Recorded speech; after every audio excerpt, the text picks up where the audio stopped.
Oui, monsieur le maire. Alors, je mets mon compteur. Le mérite de la présentation qui nous a été faite, c'est que là, on y voit clair.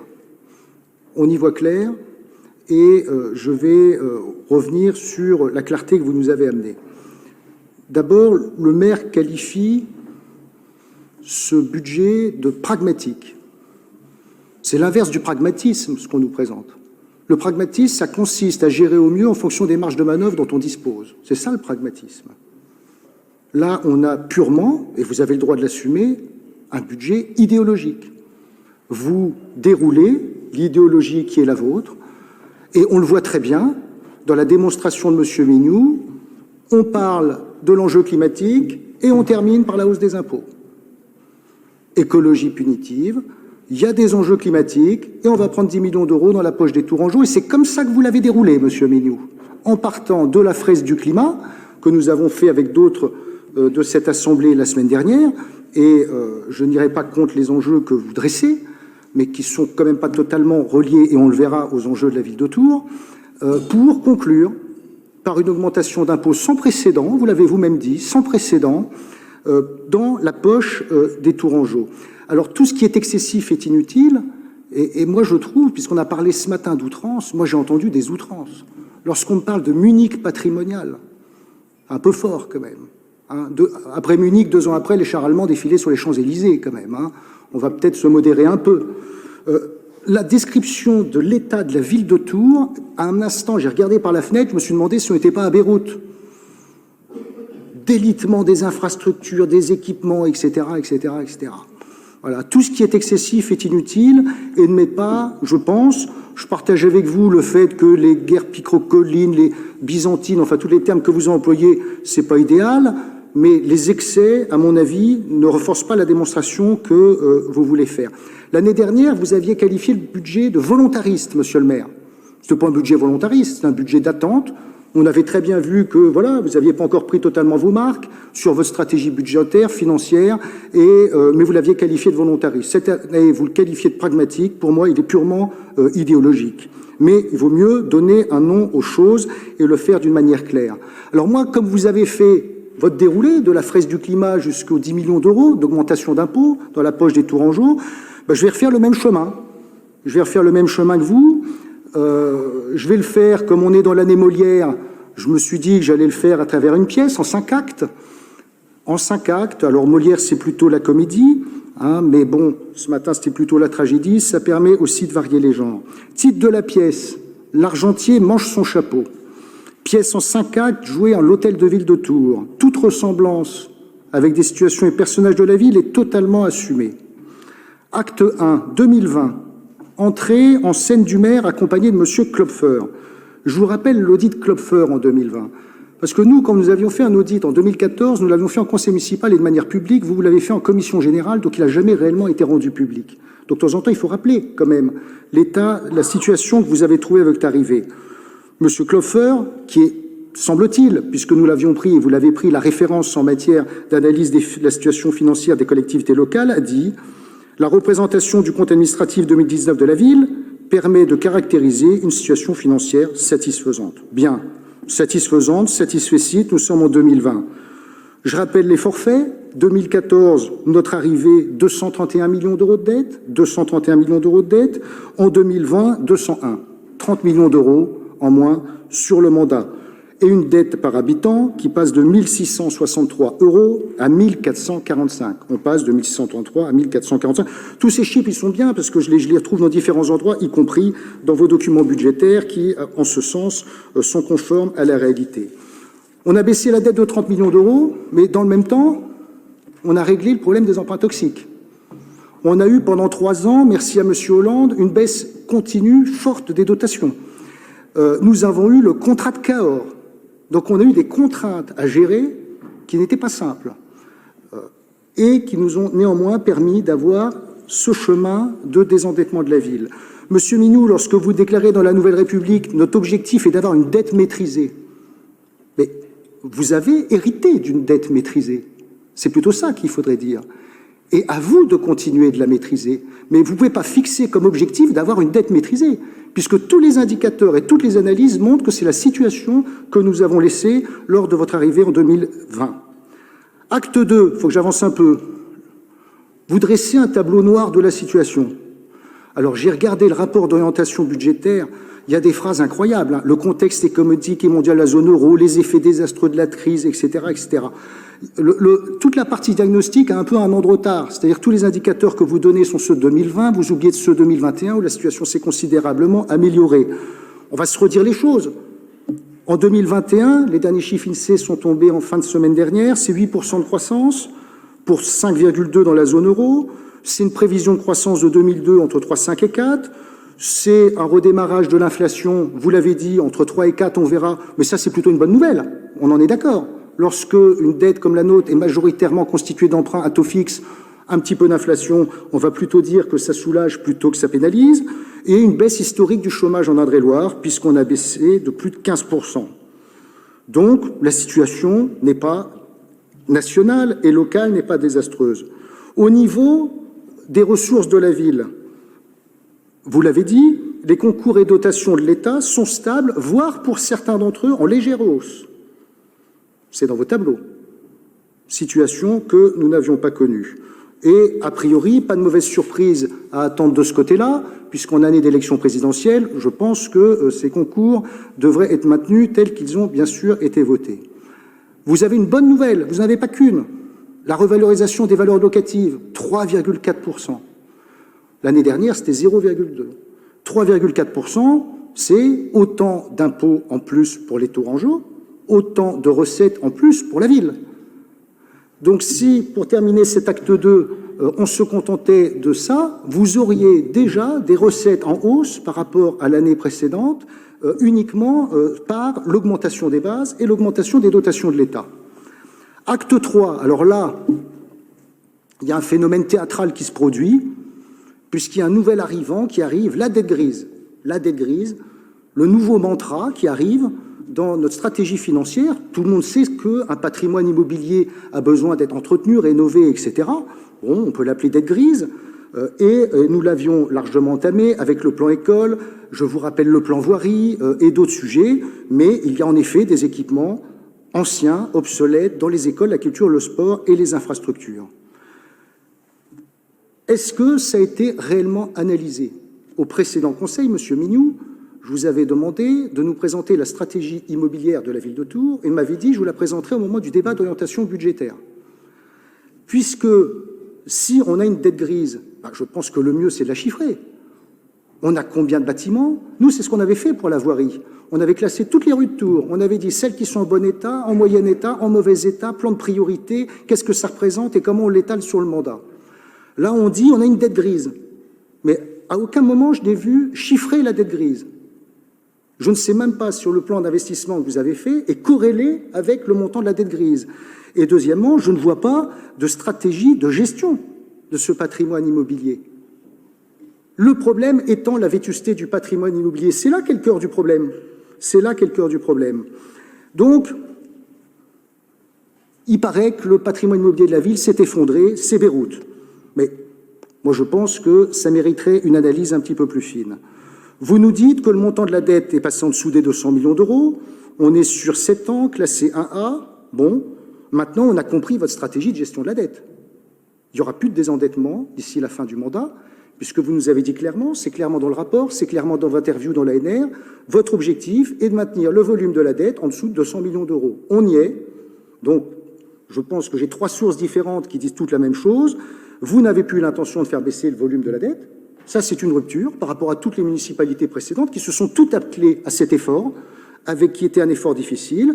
Et vous dites, et ça c'est vrai, et c'était déjà le cas du précédent mandat, elle coûtera moins cher parce qu'évidemment, les nouveaux emprunts se substituent à des emprunts avec des taux plus élevés, etc. Mais vous ne poursuivrez pas le désendettement de la ville. Et ça, c'est une première rupture dans la gestion financière de la ville, de renoncer à faire baisser le montant de la dette grise. Le patrimoine immobilier de la ville, c'est 1,5 million de mètres carrés. C'est colossal. C'est colossal. Nous avions lancé un inventaire, Christophe Boucher l'avait fait, pour y voir plus clair. moi je pense qu'une bonne gestion de la dette grise serait d'abord de se dire qu'est-ce qui est utile, qu'est-ce qui ne l'est pas, qu'est-ce qui est prioritaire, etc. Deuxièmement, puisque vous y voyez un enjeu direct avec le dérèglement climatique, moi ce que je ne sais pas aujourd'hui, c'est ce patrimoine immobilier tel qu'il existe, quelle est son empreinte carbone et quel est votre objectif de réduction de son empreinte carbone qui justifie votre plan pluriannuel d'investissement. Puisque vous nous dites, pour faire baisser les enjeux climatiques, il faut réduire notre empreinte carbone, mais tout ça n'est à aucun moment chiffré. Moi, je ne sais pas de quel est l'objectif que vous vous fixez, quelle est la trajectoire que vous vous fixez, et j'ai l'impression qu'on est dans le domaine des intentions. Alors, l'acte 4, le PPI, moi, je l'ai appelé le plan pharaonique irresponsable. Irresponsable, pourquoi ? On tombe dans la magie des chiffres, 450 millions d'euros. 450 millions d'euros, avec deux choses qui ne manquent pas d'intriguer. 10 ans. Pourquoi 10 ans? Pourquoi 10 ans? Pourquoi? Parce que vous voulez déjà préparer le fait qu'en 2026, vous allez dire aux électeurs, nous n'avons pas pu réaliser notre programme et nous avons besoin... Peut-être, mais peut-être, je ne sais pas. Pourquoi 10 ans? Je ne sais pas. En général, on essaie d'agir à l'échelle de son mandat, pour pouvoir présenter un bilan de la réalisation qu'on a faite, vous fixez un objectif sur 10 ans, dont, puisqu'il y a déjà pratiquement 2 années de mandat à découler. Deuxièmement, là-dedans, il n'y a pas que du bâtimentaire, puisqu'on voit des acquisitions de matériel, des acquisitions de foncier. Je vous ai interrogé en commission des finances sur les 10 millions d'euros d'acquisition foncière, c'était un peu mystérieux, donc on n'a apparemment pas assez de patrimoine immobilier, donc on prévoit même un budget pour en racheter, je ne sais pas. Donc ça nous semble... Par rapport au discours que vous avez tenu, monsieur le maire, depuis le début du mandat, ce ne sera pas le mandat des grands projets, ce sera le mandat des courts chemins, etc., etc. Et bien là, pouf, pharaon, 450 millions d'euros sur 10 ans. Paf, prenez ça. C'est beaucoup. Acte 5, dernier acte. Eh bien, on arrive au collecteur des impôts, parce que le procédé est bien maintenant établi. Vous partez d'une situation financière plutôt saine et maîtrisée, avec des ressources qui sont naturellement en augmentation. On a un invité mystère qui s'appelle la dette grise. La dette grise justifie le PPI, et le PPI il justifie l'augmentation des impôts. C'est QFD. Voilà la démonstration que vous souhaitiez nous faire. Vous annoncez une hausse de la taxe foncière de 4,5 points. Bon, il faut dire les choses telles qu'elles sont. 4,5 points, c'est 11,5%. 11,5% qui se rajoute à l'augmentation des bases, 3,4%. Donc la taxe foncière, c'est 15% d'augmentation. Il faut dire les chiffres. Chaque contribuable tourangeau qui paye la taxe foncière aura 15% d'augmentation de sa feuille d'impôt. Donc il sait compter, s'il paye 1 000 euros, voilà. C'est pas 4,5, c'est 15%. Quand vous comparez ça à ce que nous avions fait, et j'y reviendrai, nous, 4,21, c'était pas des points, c'était des pourcents. Vous, vos 4,5, c'est des points. Donc vos 4,5 signifient 11,5, alors que nous, c'était 4,21. C'est presque 4 fois plus. 15%, ça veut dire 10 millions d'euros. Là, vous n'y allez pas avec le dos de la cuillère, là. 10 millions d'euros d'un coup. Comme vous dites, c'est sans précédent. Ça, je suis d'accord avec vous sur ce constat. C'est absolument sans précédent. Alors, vous avez fait une démonstration semblant démontrer que les Tourangeaux ne payaient pas assez d'impôts. D'abord, votre démonstration est biaisée, parce que vous comparez avec des villes uniquement d'une manière démographique. Vous parlez d'impôts par habitant. Mais ces villes, elles ont des situations sociales très diverses. Vous connaissez la démographie de la ville de Tours et son revenu moyen. Donc si on veut vraiment considérer que les Tourangeaux ne payent pas assez d'impôts, il faut aussi regarder la richesse des différentes villes avec lesquelles on se compare. Si dans notre ville, les impôts sont peut-être un petit peu en dessous au niveau de la taxe foncière de villes comparables, il y a peut-être aussi cette raison-là. Mais il faut aussi rappeler que Tours n'est pas une île. Dans ce pays, nous sommes à 47,5% de prélèvements obligatoires. 47,5% de prélèvements obligatoires. On est deuxième place de l'Union européenne. Derrière le Danemark, qui est juste au-dessus, on devrait bientôt le dépasser, qui est de 47,6. La Suède est à 43, l'Allemagne à 41, l'Italie, etc. Même la Grèce est à 41. Visiblement, dans cette assemblée, c'est la présentation qui a été faite, il y a des gens qui estiment qu'on ne paye pas assez d'impôts. On ne paye pas assez d'impôts, donc allez, hop, on va remettre 15% de plus sur la taxe foncière, 10 millions en plus, et grâce à ça, on devrait peut-être prendre le 10e, si d'autres font comme vous, pour passer devant le Danemark. Vous dites, moins de la moitié des habitants payent les taxes foncières. Ça aura un impact sur les locataires. Bien entendu. Lorsqu'un propriétaire voit sa facture foncière augmenter d'un tel montant, à un moment ou à un autre, ça sera répercuté sur les montants des loyers, ça va contribuer au coût du loyer dans notre ville. Les sociétés qui gèrent des patrimoines immobiliers ou même les particuliers font de la gestion. Ils voient ce que coûtent leurs biens, la rentabilité qu'ils en attendent, donc ça impactera aussi les locataires dans la moyenne durée. Et puis, vous vous êtes comparé à ce que nous avions fait.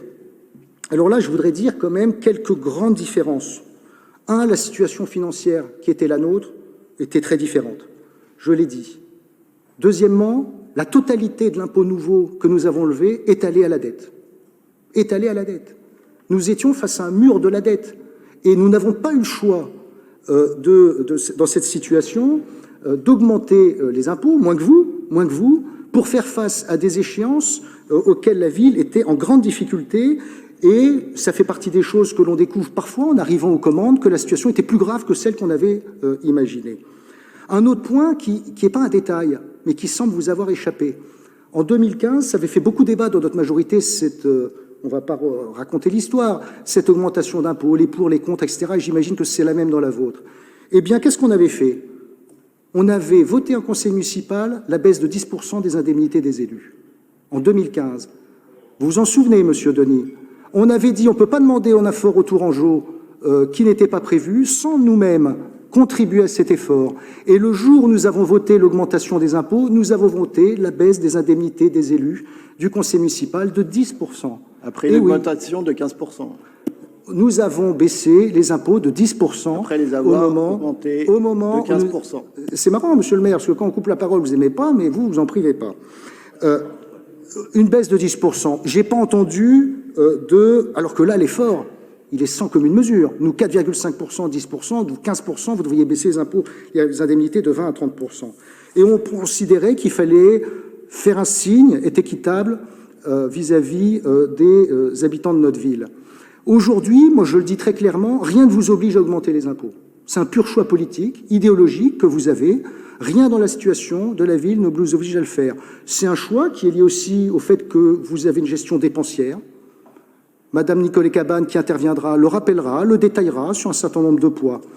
Et puis, si on regarde votre programme, qui, pour nous tous, c'est un livre de chevet qui nous inspire chaque jour, il y a une gestion sobre et efficace de la ville où on dit, en supprimant les gaspillages d'argent public et en mobilisant les nouveaux financements, nous dynamiserons les finances de la ville sans augmenter les impôts. Waouh! Un an et demi après, boum, c'est comme le reste, c'est remisé au calendrier grec. La pièce se termine. L'argentier, je pense, c'est pas ce qu'il souhaitait au point de départ, c'est pas le discours qui nous tenait dans cette conseil municipal ou dans cette commission, et évidemment, on y voit un choix de votre majorité. Je pense que c'est une mauvaise pièce. Je pense que c'est une mauvaise pièce parce que rien ne vous y contraint. Vous avez des marges de manœuvre financières que nous n'avons jamais eues, dans le mandat précédent, qui étaient dues à une bonne gestion, ces marges financières, au contexte économique et fiscal, au plan national européen. L'argent public est plus abondant aujourd'hui qu'il ne l'était dans le mandat précédent. Vous pouviez, c'est pas votre choix, avoir une gestion raisonnable, efficace, économe des deniers publics. Vous avez choisi, de noircir le tableau de la situation de notre ville, en ne chiffrant pas le montant de sa tête grise, mais en mettant en face un remède dont personne ne sait s'il est adapté au diagnostic qui n'a pas été partagé. 2, vous ne faites pas de choix courageux sur la gestion du patrimoine immobilier. Je ne vois pas de plan de cession. Il y a une ou deux phrases dans le rapport qui disent on continuera de faire des cessions. Nous, on avait un plan de cession, on avait une stratégie de cession. Parce que les besoins de la ville, ils changent. Il y a un demi-million de mètres carrés que parfois on n'arrive pas à entretenir, à rénover. Il n'est pas absurde de faire quelques cessions qui dégagent des ressources et qui permettent de rénover d'autres biens. Et puis, vous augmentez les impôts. Pour moi, rien ne vous y contraint. Voilà ce que je souhaitais là-dessus. 10 millions d'euros d'impôts en plus, 15% d'augmentation des taxes foncières. C'est un choix politique que vous faites, un choix idéologique, qui pèsera, n'en doutez pas, puisque j'entends tous les propos sur la solidarité et sur le social. Quand vous prenez 10 millions d'euros sur le pouvoir d'achat des habitants de Tours, évidemment, ça pèse dans leur quotidien.